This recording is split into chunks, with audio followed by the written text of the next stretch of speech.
saknyatane mung weh reseping ati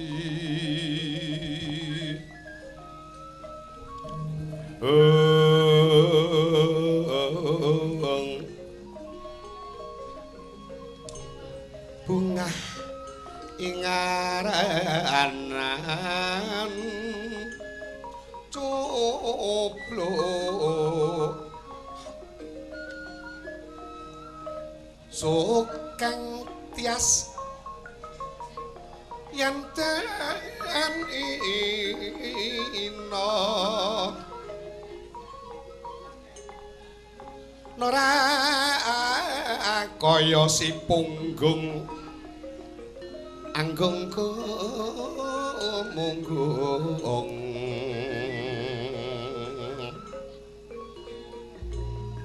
ugungan satina dina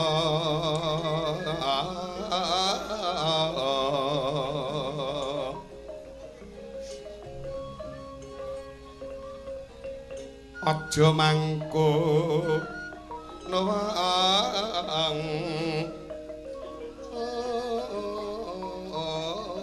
urip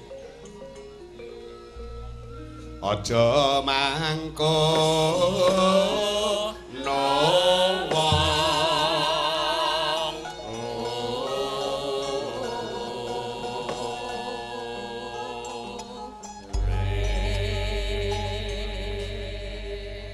aku nek krungu lagu ngono iki kelingan aku agi ana sekolahan dasar biyen. Masa? Iya. Nano nano no no no no terus gandengane kuwi ompake 1 7 biyen. Ngono nek mbrumbun kono biyen. 1 7 sasi 8 taun jroning 1945. Ya jare ngono iki. Terus iki gandengane gurune sing mulang. Indonesia wis merdeka asura jan. Iya. Suwi ya diaku ra jagongan karo kowe. Iya. Kowe mau dolan mrene. Ora ndene ngono wong kari pirang-pirang, pegawean pirang-pirang. Wengi sak dawane mulut ki tanpa ana mandeg. Pun Kakang terus ngulandara, terus ngambara ngubengi jagat ing dalem wong kang padha mbutuhake sing padha ngandel lan padha percaya. Nganti ora ana wanci kanggo sabejagong lawan kadang, ora ana wanci kanggo sabejagong karo dulur. Iya. Iya. Slamet ya, Dik. Mestine sing mbagekke aku. Lah kowe ora ndak mbagekke. Yo. Adoh pangerencana, kowe ya padha rahayu. Kasembuh. Pujimu aku nemu rahayu. Puji kali pari. Lah, kowe krungu ora? Rabineh lho, Mbak. Cipek ngono rabineh ngono. Ya syukur. Jenenge wong lanang. Aku karo kowe kuwi dikudratke ora kena pepisahan. Iya ora? Iya. Lah iya. Nadyan aku karo kowe akeh sing padha ngedu piye carane amrih cilik, aku karo kowe iki pisah, rengat rasane, gedene pasulayan tabrakan raga. Nanging apa wae sing dadian tertamtu ora bakal kasembadan. Jer aku kowe padha-padha putra tunggal Bayu. Nah iya. Nganti mandine pengucap kuwi mbuh lakon apa wae. Waton sore perang gagal, sing perang gagal aku. Mbuh lakone apa, sing penting aku goleki dulur tunggal Bayu. Iya. Iya. Wis to, babat Wonomarta iki ora bakal rame nek aku ora metu nadyan to pakeme ora nganggo anu man. Goleki tunggal Bayu. lakon sembarang. Baik. Ane sing lakoki wong kuncara wong kondang lha ngono dadi lan bergasi. Baik. Ning enek lho, dalang kondang iki panggah dibantai karo ponakane. Masa Pak Edi panggah dibantai. Lah iya.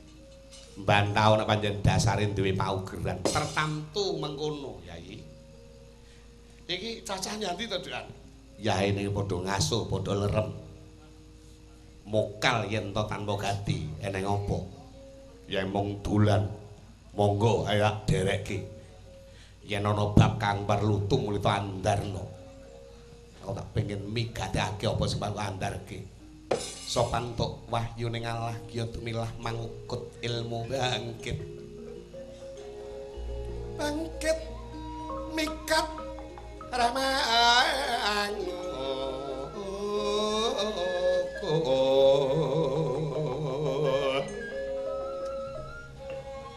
kukutan ning cewangga yen mangkono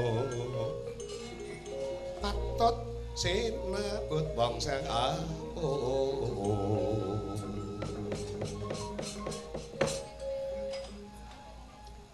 lemu suluk jan kaya dalangku. Dalangmu sapa? Minto Darsono. Iya.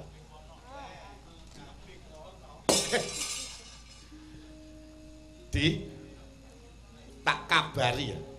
Suralaya iki komplang. Komplang. Iya.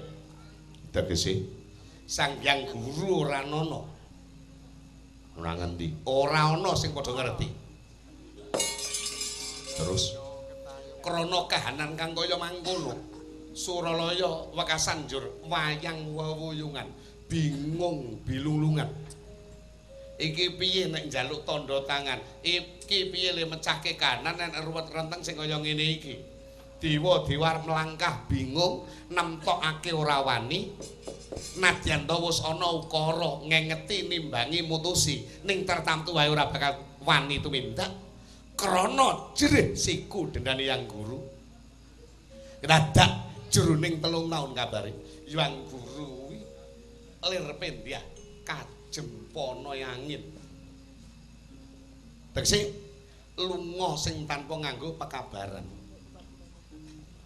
Ya sebab kang sok iku utara kayangan dadi rebutan.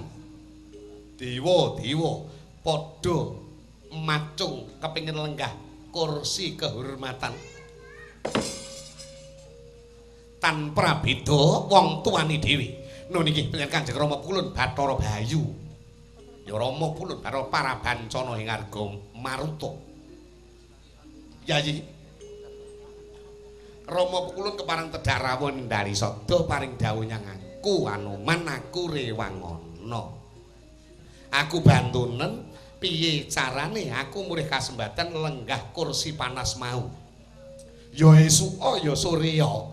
Nek iki engko aku tesih Sang Hyang Bayu wis nglakon lenggah ana kursi angka 1 kayangan mengko. Kowe aja ning ndali sada tak gawa nyang kayangan tak angkat dewa magangan. Ya. Yo do dipikir bareng-bareng kira-kira iki mengko cara tembung sing gampang ditampa cemerlang ora uripe awake dhewe. Nek wis duwe wong tuwa lenggah ning kayangan Suralaya. Kakang ngono kuwi. Ewadene gandeng dewa-dewa sing padha kepengin lenggah kursi kehormatan mau. Padha rebut deh. Yang Narada kemaring dawuh kudu ana sarujuke wong agung Dwarawati Prabu Kresna. Nggonku pari kudu sowan menyang ing Jodipati. Nyuwun pambiyantune Yai Dara.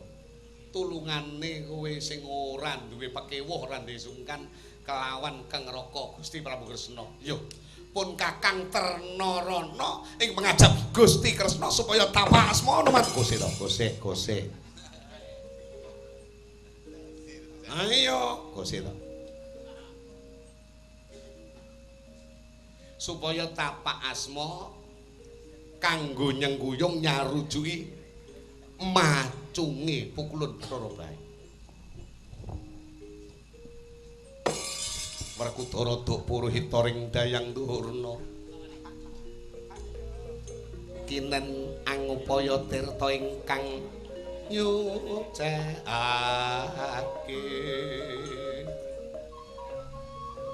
marang sariranipun.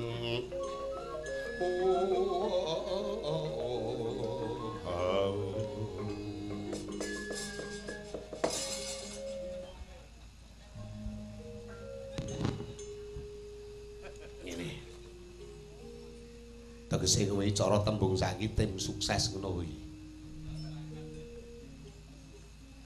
Upama tok arani tembung mentereng ngono. Ya tinemu bener, Tur. Wis aku tak takon yang kowe. Kowe wis waleh dadi pendhita apa kuwi? Nek wis waleh dadi pendhita, kendali sada kerumban, tulisan peguron kendali sada kedukna. Wis ora sah dadi pendhita mbel gedes. Wis ora perlu dadi brahmana gombal. Prayogane gandeng dina iki butuhmu nafsu. Rayaan kekuasaan ki nafsu. Rayaan jabatan kuwi nafsu. Kowe wis ora mbutuhake kalbu, ora mbutuhake ati.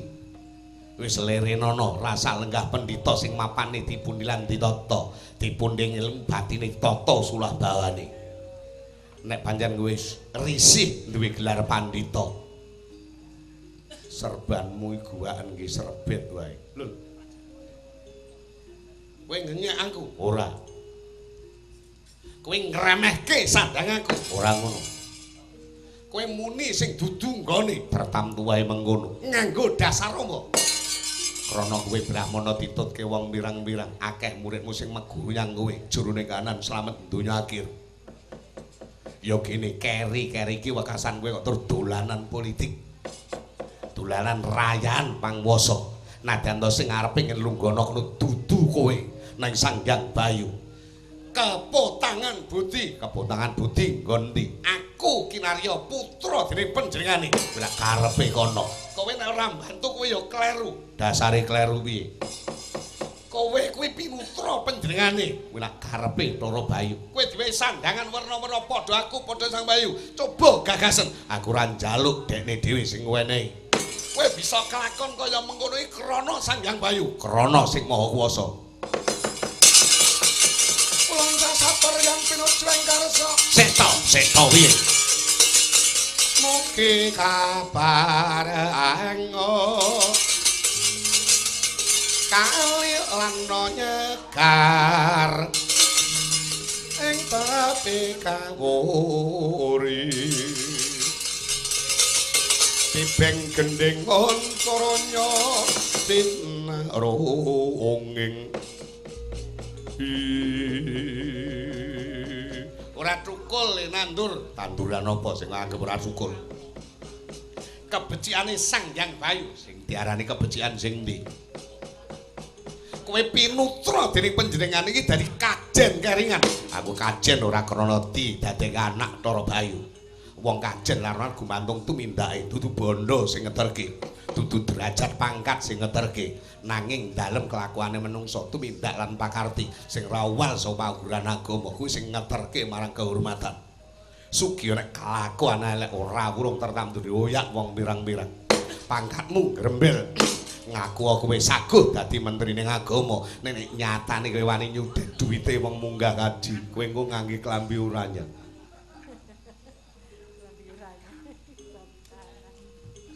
turu anyane turu kok sik tak jagongan sik ta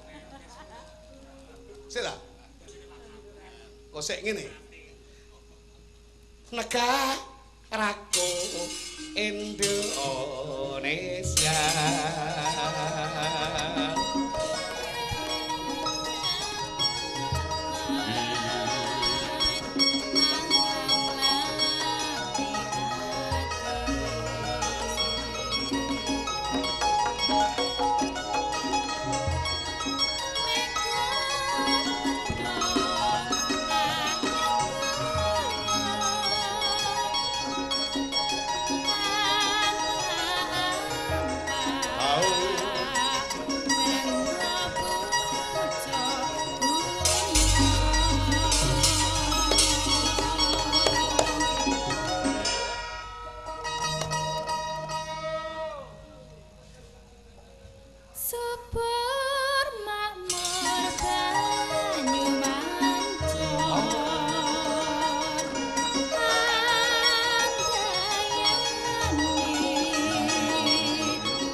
Ora kok apusi nganggo langgam Indonesiaku. Ku nek diwaca medhun Nimas Ayu Larasati.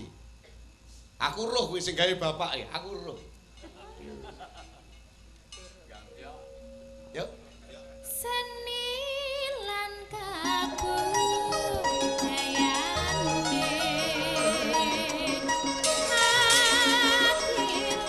lumong prabawan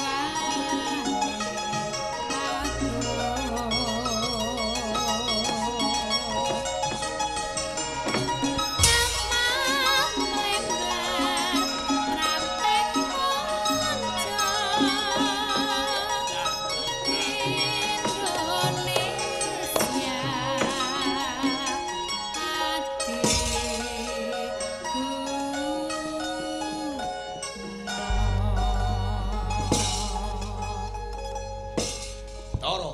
Iya. Selawase urip mbok menawa ya mung lakon iki di aku njaluk tulung kowe. Tenan kowe. Aku njaluk tulung kowe. Ayo menyang Praja Ndarawati. Nyuwun tapak asmane ingkang sinuwun Prabu Kresna. Kowe iki abdi kana yang ndelok kongkonan. Lah kowe mengko rono apa ora? Lho aku ya tak rono. Kowe jenenge kowe ora duwe kesopanan. Padha karo wong ora mlebu sekolah gawe layang ning sing ngerteni layang ya sing ora mlebu kuwi. Ketemu nalar ora ngono. Kowe gelem ora? Wis ora gelem saewa dene. Aku ora pengin geger karo kowe ora pengin. Tenan. Ibu senenge sing padha gething. Awake dhewe ora leren dikileni kupinge piye carane pro pasulayan. Nek nganti antane Hanuman karo Werkudara geger ya ana kono kuwi donya wis nyedeki kiamat. Aku ora kepengin. Aku ora pengin golek musuh. Kowe dhewe weruh sak dawane umurku endi aku ngancam ngincim golek musuh. Racake musuhe sing teko. Lho, lah iya. Nanging kanthi dasar kaya mangkono jagatmu peteng, nun sewu, mripatmu ora nyawang. Sing dianggep ora nyawang sing ndi? Kowe ora ngerti marang penandangku. Aku ngerti sing kok karepke piye. Ayo Nyang Ndarawati, dasare. Nyuwun tapak asma kanggo Rama Pulun Bathara Bayu. Salahmu dhewe nyang apa kowe sagu karo Dara Bayu. Aku keputangan budi, aku ora keputangan budi. Geger yo, geger yo.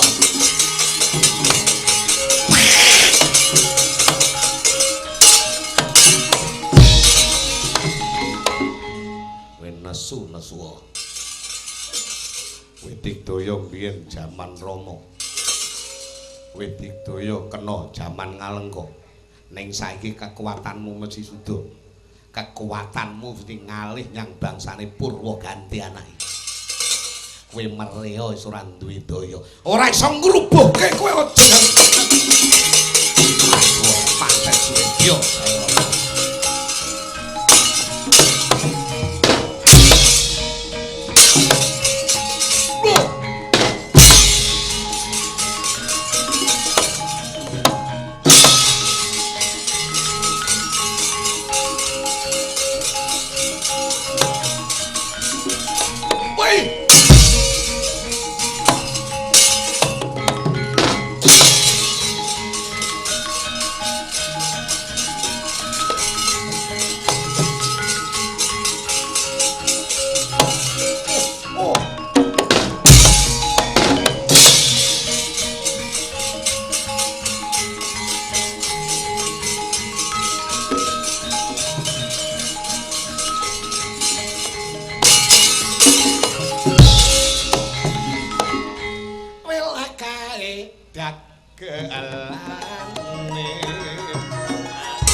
Sasi apa? Mulut tanggal tuwek to. Kowe tak omong, Kanjeng Rasul ya. Kuwi minangka suri toladan. Suri sapa? Suri toladan sing contoh. Terus watun kasana. Ya Jan. Awake dhewe selaku mate kudune iki ya ora ketang sak propirane tiru to. Nom ya tiru, kosek ta. Ngajar bojo rek nganti eman ngajar kewan. Katiem ora iso nglegani jero ning driya. Driya ya apa? Driya asmara linobong bronto. Kok ora iso nglegani kuwi. Ning endi nah? Aku arep nyang Magetan. Nggone sapa? Lha Kauman Karangrejo glodok terus dan ngarep kecamatan ngenen. Aku iki kan ora pede lho ora gawe sandangan anyar. Katiem menangi dhewe sing durusi awake dhewe. Wah, ngangge kelambi anyar ireng putih. Lah ya wong pancen wong wedok iki le pede iki nek njur dandan ngono. Lah aku ya ditandakne. Ning iki ora dijarahi ora mungkin. Klambi pas, jas pas, celana iki lho. Lengenane loro. Ora, ya siji nggen sikil ya loro ngono sikile loro, bolongane ya loro. Lha sapa sing sudi ngangge? Nggen tengah ya diukur dadi ning ya pas lho, iku padha karo rasuwalan.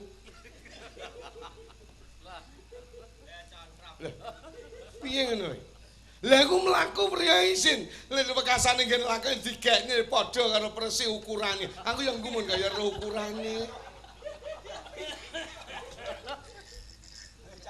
Kamplenge raine. Lah ngetokne lek ukurane pas. Ukurane pas. Lha aku ya gampang eruh apa e. Nek eruh bar bote kadang tak tempiling raine. Bojo tempiling. Aku iki kowe tak omongi. Wis tak omongi, pokok bangsa kotang, bangsa kadang. Kuwi lemu mepe deleno mburi. Apa ning dhuwur kale. Wis tak cawisi ta, enek pampang ning dhuwur nggih mepe. Lah iki dipasang ning ngarep. Aku iruh kotang ngono langsung ndak kena tambet. Iki kelainan. Ora kelainan. Kapan mampir anggonku tak dudui suwale? Tak cantolne ngene piye lah. Model iki ya gini kaya ngene anu tangan anu karet ngono kae. Kowe kelakon ngono kuwi karo bojomu. Bojomu aja dikuya-kuya to. Apapun yang terjadi jeneng bojo garwa ya kuwi sigarane jiwa. Kowe wis gelem ya wis gelem segala-galanya aja jer cacate kok omongne wong pirang-pirang, cirine kok omongne wong pirang-pirang. Lha kuwi jenenge kowe ngumbar wadine bojo padha karo ngumbar wirangmu dhewe. Kowe ngerti ta? Rungokno kupingmu. Kowe ngono kuwi padha karo njereng wirangmu dhewe nek bojo terus etrek-etrek nang ngono salah. Ngono. Kaya bojone Mas Garing iki. Iya, Jan. Kena nggih contoh. Mula wong rabi ya, Kang. Enek tembung molimo. Enek wis apik. Madat-madan minum main maling. Kuwi sing elek ning enek sing apik molimo kanggo wong bebrayan. Insyaallah mesti tentrem. Apa kuwi? Mlumah, murep, mlebu, metu, muni. Rasah kok omongi lho kok ta, kosek. Aja mbantah. Mlebu metu tegese mlebu metu mlumah murep. Mlebu kudu enek pemasukan. Wong omah-omah ya apa iso tentrem. Padahal organisasi. organisasi wong omah mah organisasi secara kecil-kecilan. Kuwi nek ndak disengkuyung karo sing diarani pemasukan mlebu hasil kuwi lek kon tentrem ya ora iso. Mlebu. Metu di antara hasil lemu nyambut gawe kuwi kudu ana sing ditokne. Tegese dijakatne. Pamane kuwi ndek kaya sak yuta, kuwi sing 20.000 sisihna. 2 yuta sing 50.000 sisihna kuwi lumpukna sok nggo nyantuni cah pakir. Bocah yatim piatu lan pakir miskin. Kuwi duwe daya sing ngedap-edapi. Ana sing mlebu ning ya ana sing ditokke, mlebu metu mlumah. Mlumah tegese antarane awake dhewe aja nyimpen wadi nyang bojo. Lho Dik, ciriku ngene iki. Kira-kira iso ora urip bebrayan karo aku. Mlumah. Murep tegese harus saling bisa menutupi kelemahannya. Ngono. Paham ora? Nemen. Ya ta, mlebu metu mlumah murep muni. Kreket-kreket. Ora ngono. Raimu asu lho. Kuwi ora paham.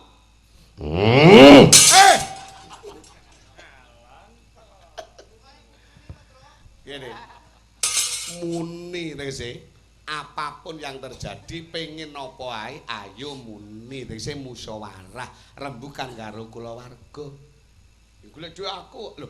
Lah iya. Ning bojo dijak omong-omongan. Kuwi anake wong liya. Lah iya. Lah ning nyatane ya nyenengne kowe. Dek ya seneng kok. Nyapa wae belani.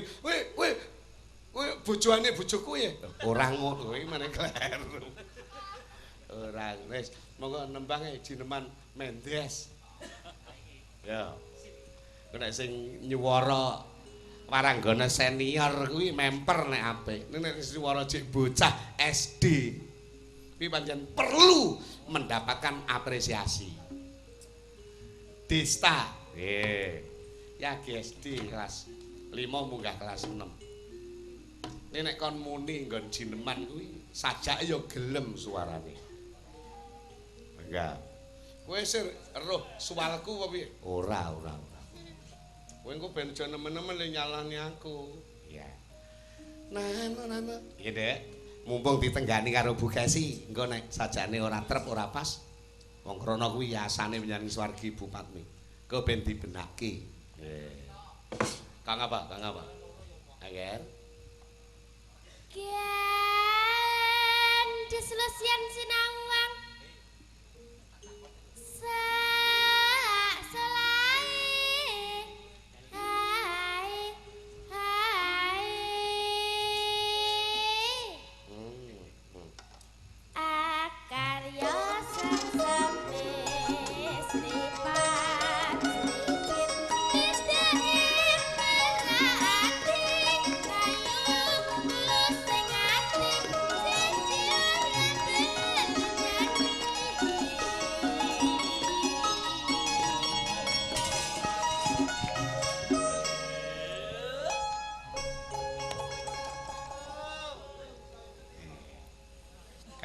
Terus lho.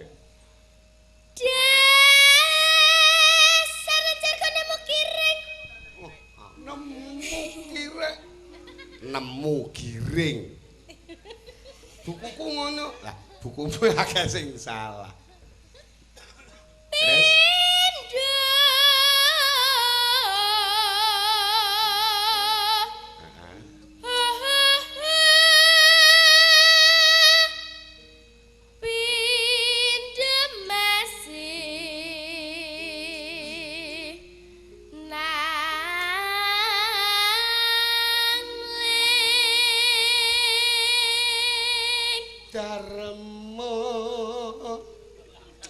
senggak apa piye kowe iki? Lho, nguwatne. Ora nguwatne malah elek kowe. Iya iki. Terende.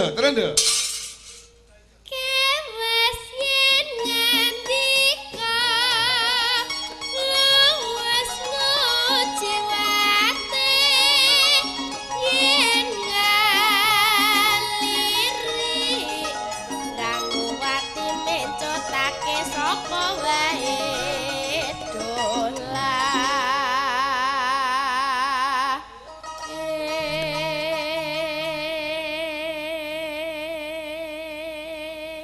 ing atase bocah ngolah swara Mas Gareng.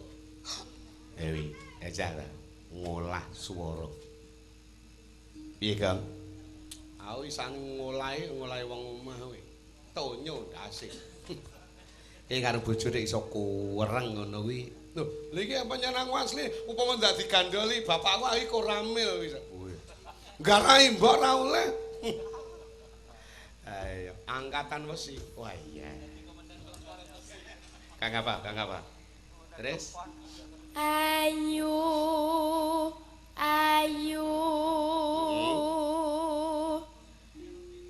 Newa.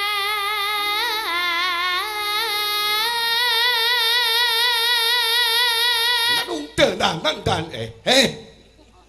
Lo ben begas.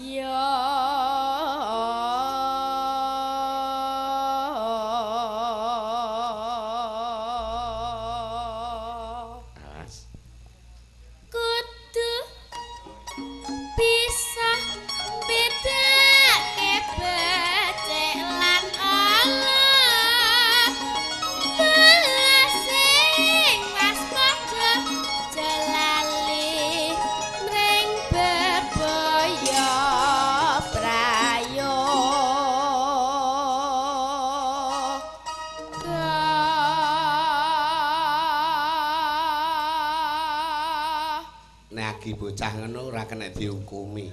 Ngira, ning nek wis balek cara lanang ya wis khitan, wis sunat. Wedok ya wis nggarap sari kawane. Kuwi wis mulai dihukumi. Allah becik ngerti. Ngerti nek ngono iki bebaya. Wih, dai tembang jineman iki aja dioleh-oleh. Lha apa kuwi? Aja nganti tembung ngono kuwi. Nggenku iki ora peduli, rebab ngene digawa nyang pawon nek nggenku. Marai ngantuk. Wong rebab kok marai ngantuk iki piye? Iki lho rungokno iki pitutur. Mangkane. Mendes kenes. Kenes nenes. Kenes.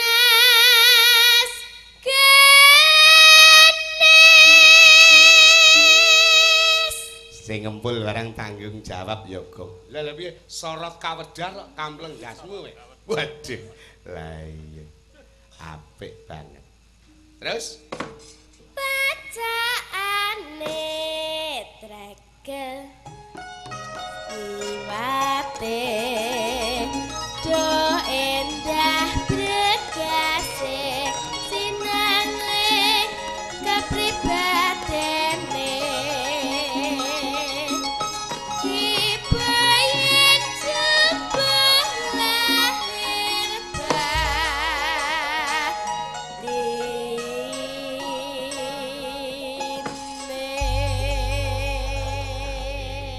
aja adoro sore kabeh ngelang jagat ana dewa ngelang jagat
aja turun sore kali ana dewa lewat aku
Asmarandana ya, Nduk. Kes. nggih Asmarandana kuwi Pak Yagi cilik mbiyen wis ana kuwi. Aja turu sore kaki ana dewa nganglang jagat. Nggih. Pakmu yapal kuwi. Nggih ta? Pake campur darat yapal. Piye? Kira-kira perlu dibumboni ora, Nduk? Asmarandana sinurak. Pak Blitar jenenge ngono kuwi. mboten Pak Dibumboni apa piye? mboten Ya, pun ora. ngeten mawon Wedhe. mboten saged lek kula mbumboni Ya ben saya ngerangin, saya mateng biasane nek kaitan digawa ngulon iki padha karo wayang kan. Wayang sing natah wetan dipulas ning kulon iki ngarani wis wayang Solo. ning sakniki kathah ingkang kulak saking ngetan kok Pak kathah ingkang kulak gending saking Jawa Timur Blitar khususipun Kulak roti angin kolak kuwi. Kolak karo kulak ora padha. Ning aku le marem nek tekan kulon iki terus didandani ngono, Nduk. Dandani diimbui dipikir piye carane amresaya apik ngono. Atane apa ya? Goyak-goyak. nggih Nah, kuwi lak cerita Panji. Nggih. Panji karo Ngreni. Ngreni sane pasar manuk. Ngreni. Blengko. Lah harapane muga-muga budaya ki terus ngrembaka. Kepara ngene, Nduk. Iki tak kabari. Jane wis seru sampean. Guys. pripun Semarang. Semarang ing kampus Dian Nusantara sing nimbali Pak Edik Satara Pungkur. Kuwi ning gamelan sing wis dibentuk elektronik. Le ngarani gamelanku. Elektronik gamelanku UI Universitas kono. nggih Bonang iki mek diduleki, saron mek diduleki. Kuwi ana ya Nduk ning kene isi wis ana. dereng wonten Oh, kuwi suarane padha, Nduk. Padha, dadi gong yo bonang yo lulep ngono iki padha. Malah gendinge sing dikumandhangne gending deke pake. Lah aku nggumun iki ora ilang. Gendinge kasbunallah. Lha ya jare ngono iki. Kemajuane teknologi tekan semono. Nah, iya. Ajake sampean kok kaya sayah banget kok. mboten Oh, ndak. mboten Panggah. Happy ya, Nduk. nggih biasa mawon Waduh, biasa mawon. Piye suarane Desta ngono iki piye dalam rangka liji Lemah? nggih niki luar biasa Wis komentar ono jajal. lek komentari Dista niku waduh atase SD kelas pinten Dik gangsal niku pun pinter ngolah cengkok teng irama nggih mapan swantene pleng nah niki sing ndadekaken kula kesengsem niki anu Pak Napa? Ekspresinipun menika kados almarhumah Ibu Hajah Supatmi. Wajahipun nggih mirip lelewane niku kados Bupatmi. Niki mengki lek nek pun dewasa saged dados gantosipun Bupatmi. Saestu niki. Engko nggih menang-menang. Lha ya, menang-menang Bupatmi kalah mbentes rono. Nitis. Lho, menawi nggih ngoten kok. Saestu. Lho, manjing sajuga kanjingan lah. Lah iya kanjingan iki. Kanjingan iki mbentes, nitis. Lah iya. Aku iki malah urung pati cetha banget karo swargi Bupatmi. Napa nggih to, Pak? Lah iya no, ora pati cetha. Sok nderek liyaning Mas Mantep ngono ki ora pati nggatekke. Jenengan nek kalih sinden mboten pati namatke kok nggih. Lah aku iki tarungane iki tabuhan, ini tabuhan. Nah aku nek gamelan ditabuh yagane Panom Surata gamelan ngomah Pak Mantur Sarsono Pak Purbo. Aku meneng sing ning ngisor ngenjot. Lah nggih kok kalah kalih putra-putrane jenengan. Lah Mas Yoyo, Mas Kangko niku kalih sinden niku mripate langsung melek. Kowe iki pelecehan ngono kuwi. Melek iki gatekne cengkoke iki ya iki pas apa ora, trep apa ora ngono. Antawisipun nggih menika. Dibandingne cengkoke, woi cengkoke bojoku ngene, oh cengkoke wong liya ngene. Cengkok iki kan perlu studi banding ya perlu. Nggih, Pak. Nah, ngono kuwi. Aku anggitmu yo ora lila, anakku terus kok suarane kaya ngono aku mesa aku ya mesa brintik, mrekitik. Lho. Mboten asline niku sinden-sinden mriki kathah sing kualat. Mbok Mas yo Mbak Dwi Kurniawati ini kualat kalih jenengan. Kula niki nggih kualat kalih jenengan. Sik ta sing penak to lek ngendika iso kualat iki dapure Sukron Suwati malati ganti. Saestu malati kok. Tasih alitane Mbak Dwi riyen nek nderek Pak Naryo. Kula kan nggih nderek Pak Naryo. Lan jenengan sedakaken to anggere Pak Naryo tanggapan kok mesti balekke melok Pak Naryo. Yuh titenono wis lek ditumpaki anakku. Niki ora tak lairke. Naryo Surwadang kowe. Raimu dudu. Pak Naryo kalau dalange Jawa Timur. Kualat walian jaman niku Bu Dwi, Bapak lek nyeruduk lemari ya jaman kuwi ya. Iki jenenge lelakon kang wis kawuri, gelap gulita. Aku iki tau kok gawe rekoso. Kurang seminggu kok balekke kan. Lah aku dikongkon karo FKPD, Forum Komunikasi Perangkat Desa Kapinujon Pahit dadi Lurah. Lah bareng ngono kuwi, Nduk. Iki piye? Kesi ndak iso nderek Pak Naryo. Lah lurah-lurahe panitiane njaluk ganti Elizabeth Amerika. Kuwi yo nyinden ning yo kon ngremong. Lah kok capok. Bareng njaluk kon ngremong ngono kuwi. Kono iki biasane ra nggawa pengendang. Aku kon golekne pengendang, akhirnya aku hubungan karo Lurah Ndayu. Kuwi ndi warga sing iso ngendang ta? Yu, Ndayu. Ada anake Pak Sumehwan. Jajal aku tulung ngomongno. Kurang 2 dina iki sing ngendang ya mbalekke petung. Wis nemen jan nemen. Karisuk emben jajal. Mbak Elizabeth wis saguh sing ngendang iki sapa? Lah Pak Pon ngengkel aku ae kok ngono. Lah lagi nek mandeg jekrut nang dalan piye ta Pak Pon? Pak ngengkel aku ae. Ngono. Lah kok capok aku melayu nyang Bedali, Nduk.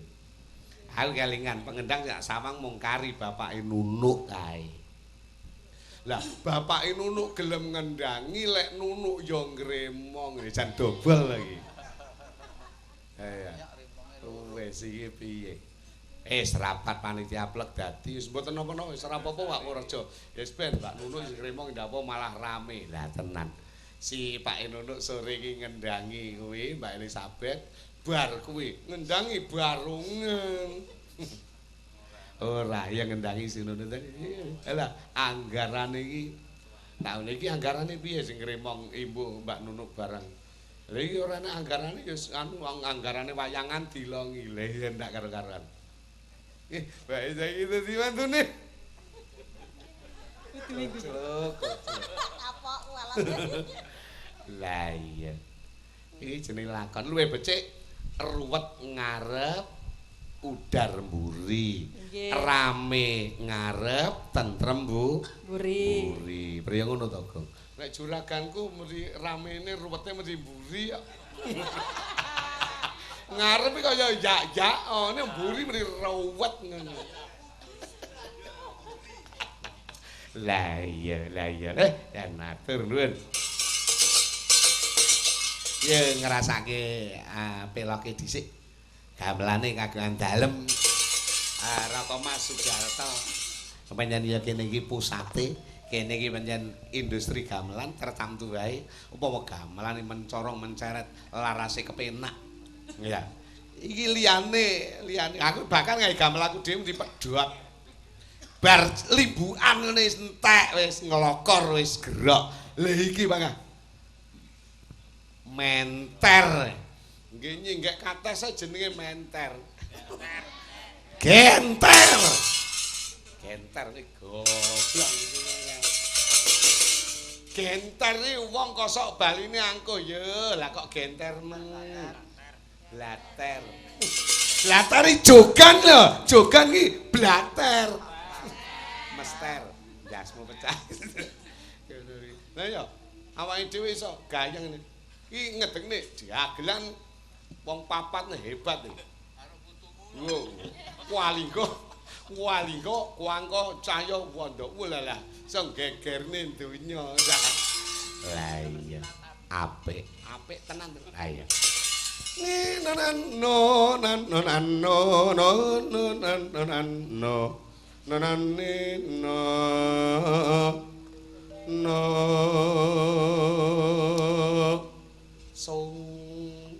Suane pelok asung. Song ya. Ya. Cemolong nang modele. Ah iya. Bapakmu le mulang awakmu piye, Guys? Ngomongne bangsa tela to piye? Pangkur to. Heeh, barondong. Heeh.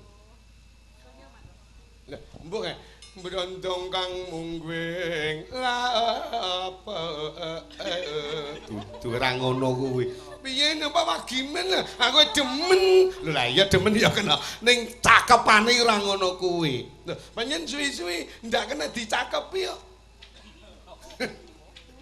bocah iki edan ndak angel dirasane Kang apa Dek ya guys engko selak kondur ngulon Pak Nyetan merga sesuk duwe tanggungan nyanggene sandinge Pak Anas Urbaningrum. Masa? Mulutan.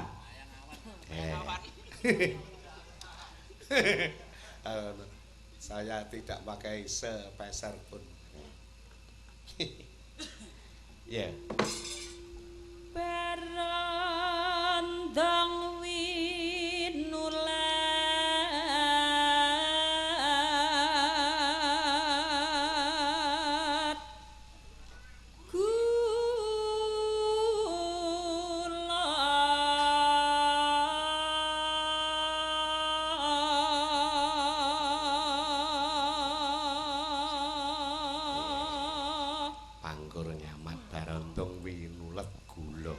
Apa iki bedhikan Mas Kari? Apa ya? Iki. Wis. Lemet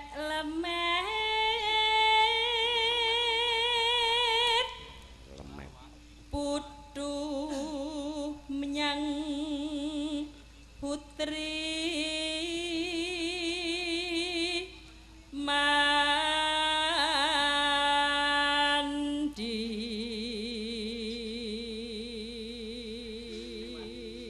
putu ya, Nduk? Nggih. Kowe sing ngomongane mesti kleru. Kentir, putu, mesti kleru suwi-suwi. Oh cangkem ki omong kok kleru ki. Jajal piye? Lah aja kok rungokne wong cah kenthuk. Putri mandi. Kuwi ya telo ya, Nduk? Nggih. Ha iya. Terus?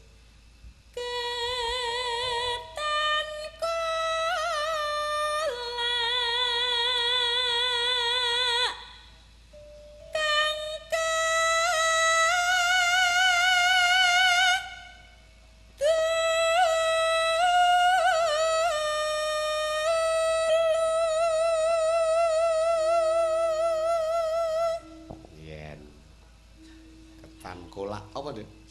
Kang Kadulu. Kang Kadulu itu sing ketok. Dawah unang-unang. Lah. Kuwi aja kumah bisa ngono ta. Terus madu sirep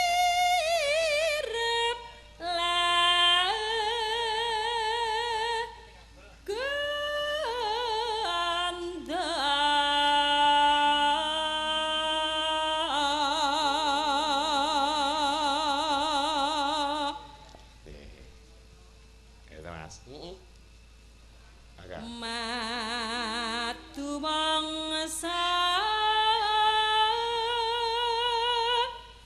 pipis tuban jenang grandul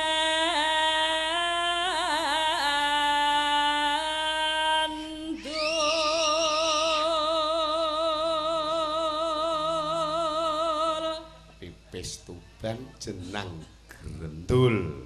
Adah lenga jenenge grendul. Gendul. Tiba suku apik. Terus. kaluwane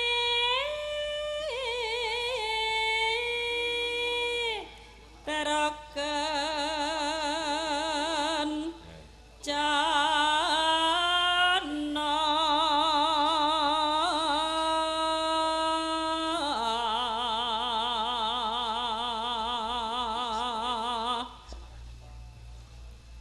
hopa hapa lan serabi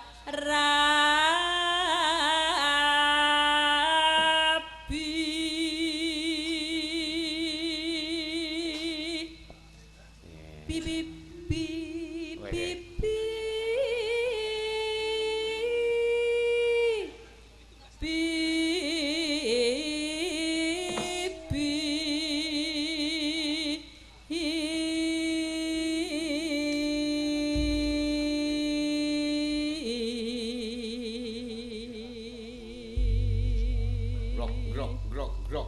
grok. Diadai bronjong ambune apa? Kok diwarni bangsa panganan telo. Pipi bibi. Dudu tunggal iki. Dudu. Ayo baca.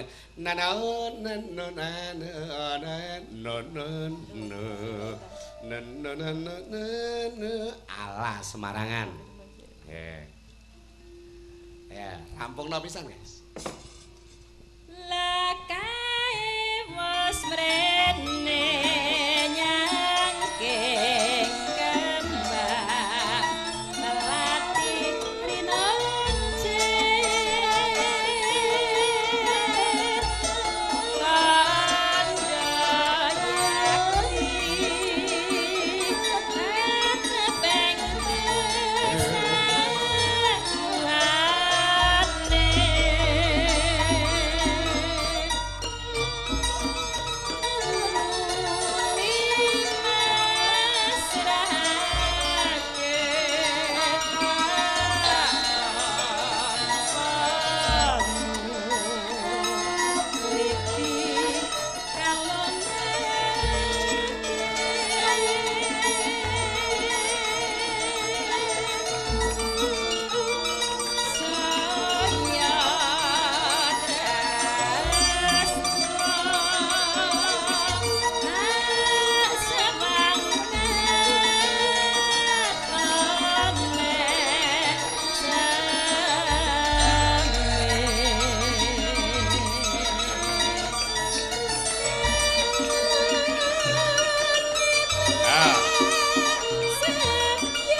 wis. Iki pasemanku mawarakune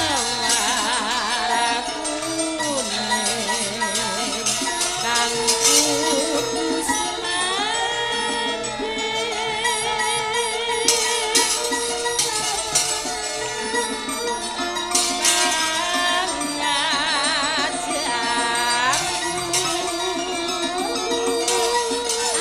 Ayo guyu.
Seneng ya kenal ning iki kudu mikir Pak E kuwi ora kurang meh 3 taun leninggake klampi sirah Jajal Madupa rene kowe tak kandhani nggih Mas lungane Pak E iso dadi jalaran sulaya para-para sing beda penemu nah nggih mula krana anak dang bakal piye wae awake dhewe kudu melu nglacak loro ngingsep pekabaran marang ngene Bapak Semar. Nggih Mas, nggih.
Yai Tarendra, kowe iku ora duwe swara ning donya. Mula aku sagung wenehi kapitunan nyang kowe. Pira sing tok karepake? Turane swara-swara sing ora bejaji tak jaluk, tak ulungke bareng pecahing dadaku. Dewa Tujuh Bayang. Bakal tak wujudi. Bagus. Oh.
Iberan kapo bangsu ngonya tanggung saben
si bengung nurang legiwa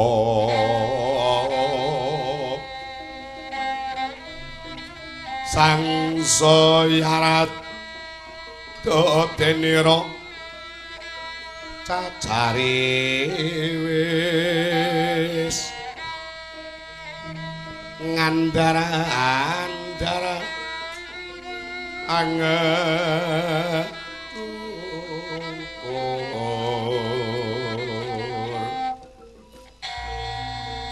anggepe nora kaprah saya elo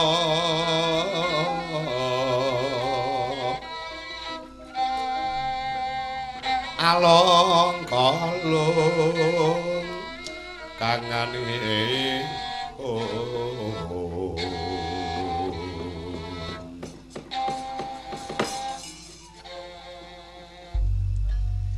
Tara Guru apa Kakang Semar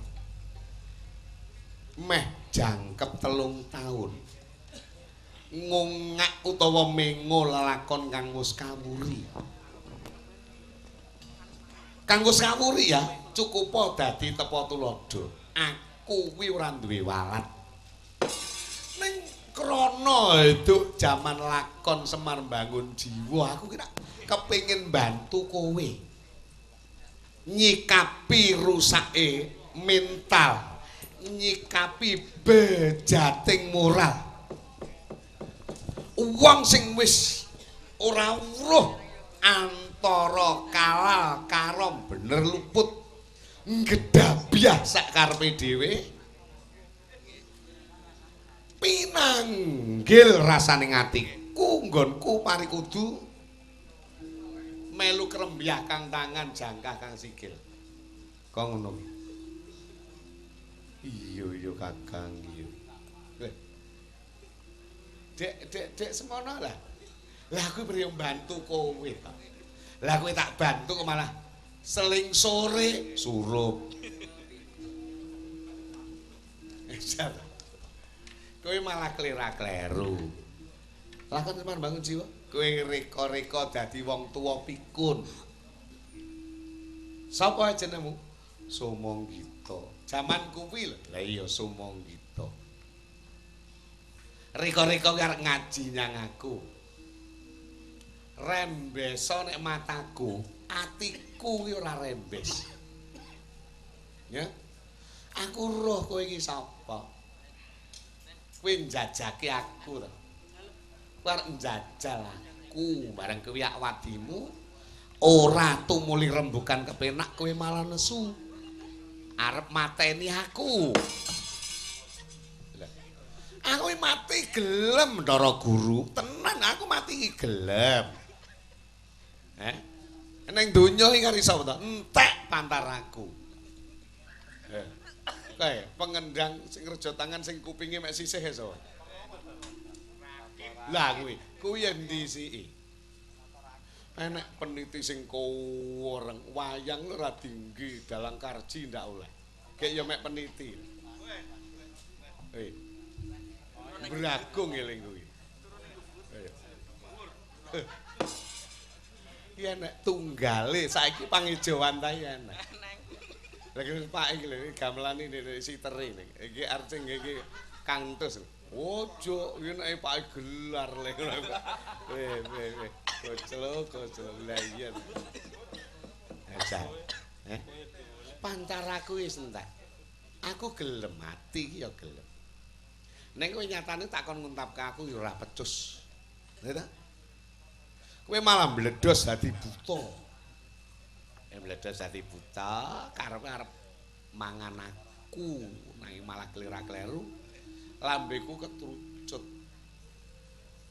Kowe sapik malah dadi buta, apa pengen dadi kewan sing ora aji, wekasan dadi wujud kaya ngono kuwi. Ya. Aku mlebu nyang guwa tidar kene Kakang. Ditutke cah cilik-cilik padha ngendang ngangge cangkem tring pentek ngono kuwi ngendangi aku. Kek dewa sing kulina mimpin sidang iso dikendangi kok ngono. Iya Kakang. Aku gelem nampa lakon Kang Sumandang. Aku gelem nampa kodrat Kang Sumanding. Tafakur aku nyang ngersaning Gusti. Ya mung saiki sakwise kaya mangkene apa ora ana tandha pangapura Kakang. Tertamtu wae nek pancen nggonmu nelongso kuwi tembus lahir batin. Gusti bakal kepareng paring pangapura nyang kuwi ya bengi iki titi wancine aku kudu ngruwat penandang. Kok aku ki ndedaya kuwi ora. Sing duwe daya tetep Gusti ya mung lantarane aku. Iya iya. Ya. Padha bareng-bareng maca ya Umul Kitab. Padha bareng-bareng maca Umul Kitab kuwi dijupuk saka Al-Fatihah ing wekasan diudari sawise diejawantake dadi dandang gula ning angkatane 5 wae. Melu-melu megeng napas ya cara guru. Iya Kakang. Kanthi nyebut asmaning ilahi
pisan kas tak suwunke nyangsane kuwasa ning pengasih wae ya. Lah ngono. Allah Allah Allah Allah Maha Agung. Allah Allah Allah Kang Maha Agung. Allah Allah Allah Allah Maha Agung. Allah Allah Allah Kang Maha Agung. Kan ana kang sinembah amung Zat Maha Murah. Kan ana kang sinembah amung Zat Maha Murah.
Amung Zat Maha Murah, tan ana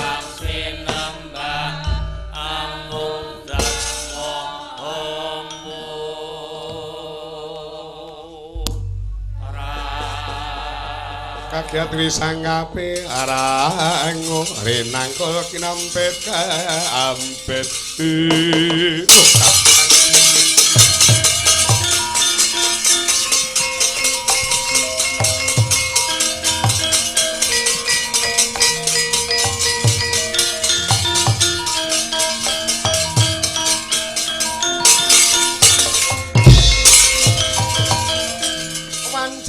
bangun esok sawang kloro amalungi wancine wos kagaten jang ayo ora ngamur wani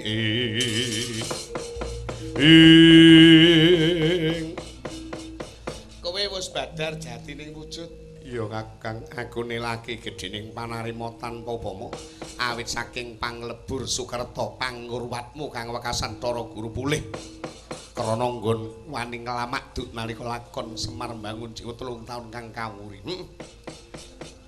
kowe aja kesusu munggah kayangan aku wae tak ndhisiki rono anak-anakmu iki lho ketok anakmu iki berhasil upama ora lehmu duwe anak ana kene iki kowe dianggep minggat ora karuan kayangan girayan lagi anakmu iki apike nyang kowe kampinujon nek kok wae apa-apa nek ngono iki kecelik kowe ndek anak bangsane Brahma Indra lan liyane iki lho oleh-oleh ora dicedhekne karo jiwa luhur ora dicedhekne karo ulama ora dicedhekne karo kautaman bareng kok tinggal lunga ora goleki kowe malah ki diprail-prail sesuk iki persidangan ngrembug gamelan Lokananta sing duwe sapa jali kowe rebabmu gading iki embuh ae iya kakang iya ngono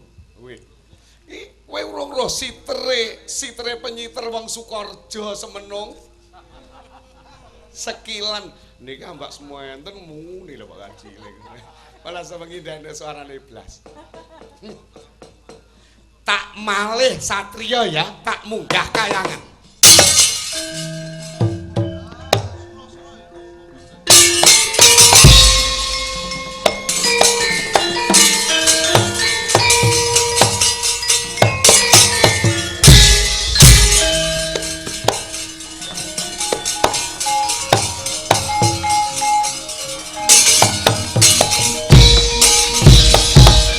kelap-kelap katon nirikin sanging alis sang mawe gandrung satarangkat ulu kirmo yak mayek kowe ora perlu melu-melu iya kakak Bambang Dewa Kasimpar ngamuk punggung kena Dewa padha lenggah ana dampar panas yen iso ngalahke kirdaning Dewa Kasimpar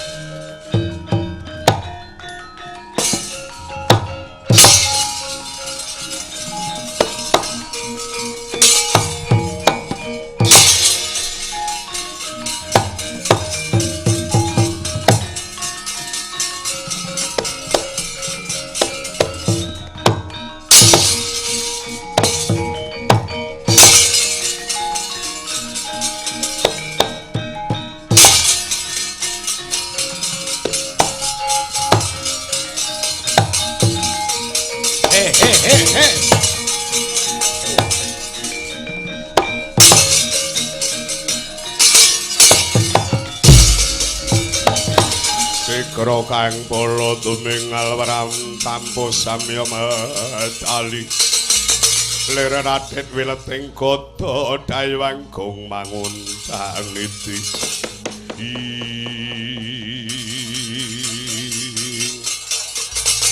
Diwa jodo kikir Diwa jodo kisruh aku ngerti nek kowe kepengin ngrebut dampar kehormatan ing Kayangan Suralaya nanging kabeh kuwi bisa kasembadan pancatane kudu bisa ngasorake cilike gedene mateni Bambang Dewa Kasimpar rampung nyawamu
Adangmu kabeh waranten becik besok mendemo baris prayitna ya saranta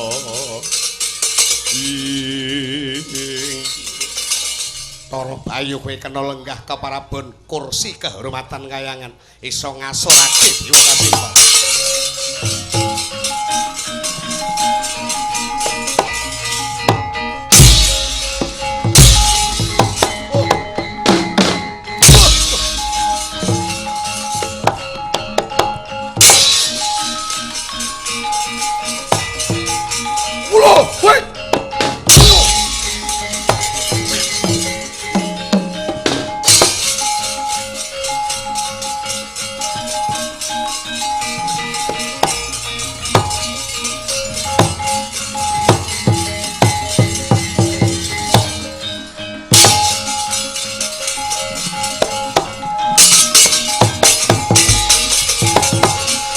Rinanggul kinempet-kempet dosa ngaratnaning bawana ya si tukang walang ate ya si tukang ngenasing tias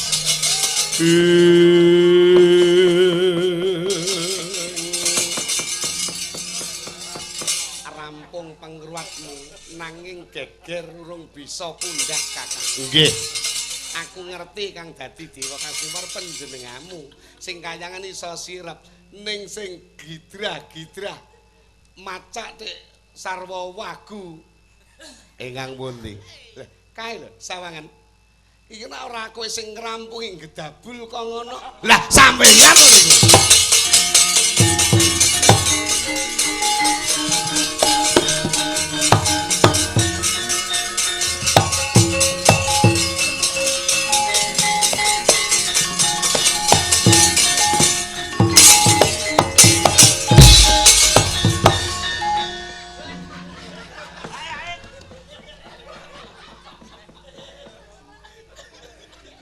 niku iki roh aku apa roh aku ngene wong ndelok cedhek nyanglek ora gelem sapa aruh dalang le angkuh dalang le anggak ora gelem nawani rokok apa nawani piye ngono angkuh temen roh aku ora nyetak roke panggunge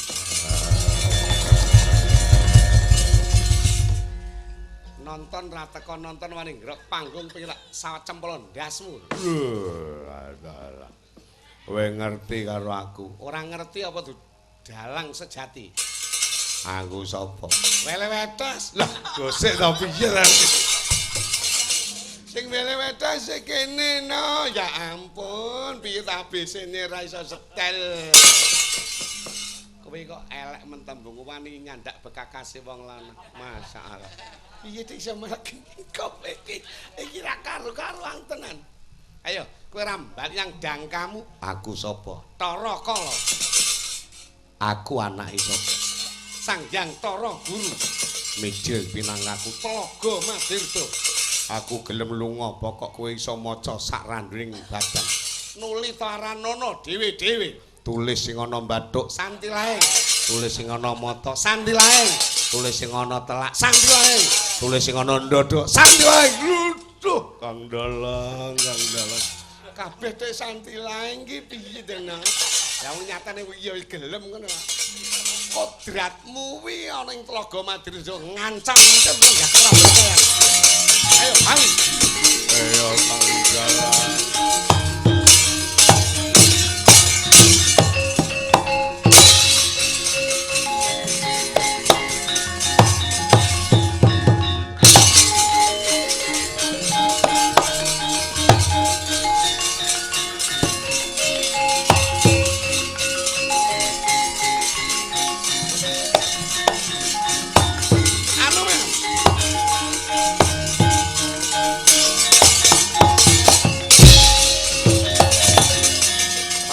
Laguning lekas lukita ning uting dongkat-dongkat areng momong memangun manah rahayu Iwang Guru wis kondur menyang kayangan.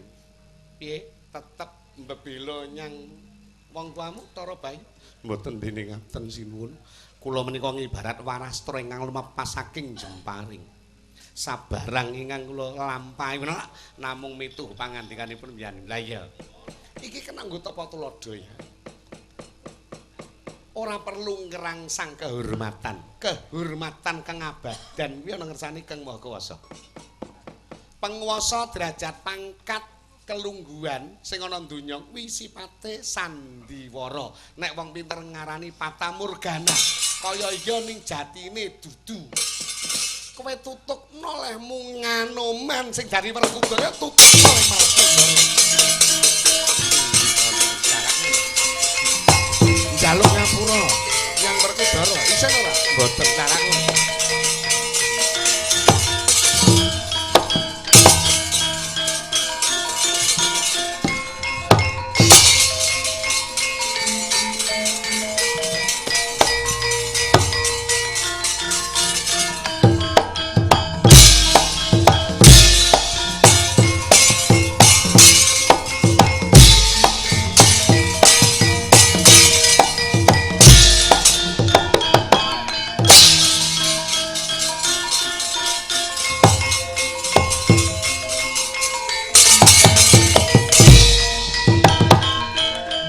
Jaluk Wahyu Makutha Rama. Piye? Masalah iki do mendem lakon ngene njaluk Wahyu Makutha Rama to ya. Wahyu Purba sejati. Lah iki ya ngono. Kondur gelem bali nggawa panggihmu.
kena luputku minta aksama ya Kakang tiremut jebul kuwi ngruwat penandang ing Ngasarya Hyang Guru ning guwane Gunung Tidar. Nggih.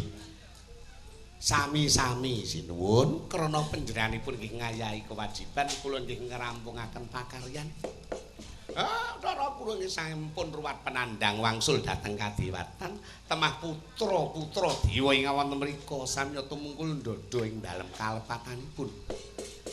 Temah dados pancatan para dewa samya bekti tumus lair batin kanthi mekaten purningati gelaring carya Semar ngruwat.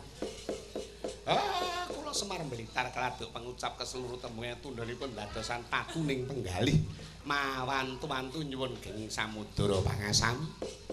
Mugi-mugi panjenenganipun Kanjeng Wa senen ingkang murut kasidan jati kaleres. Sami dintenipun pinaring ayem tentrem wonten ing alam barjah. Kosok wangsul maring ana sifat kesabaran kawilujengan ketakwaan dhateng para brayat ingkang tinilar wonten kauman Karangreja Magetan. Purnane gati nggo tinutup mawi donga slamet. Mugi-mugi anjalari slamet lahir, slamet batin, slamet ing nanggap, slamet sing tanggap, slamet ing padha nonton tanggapan. Rahayu Kang Tiremu, Basuki Kang.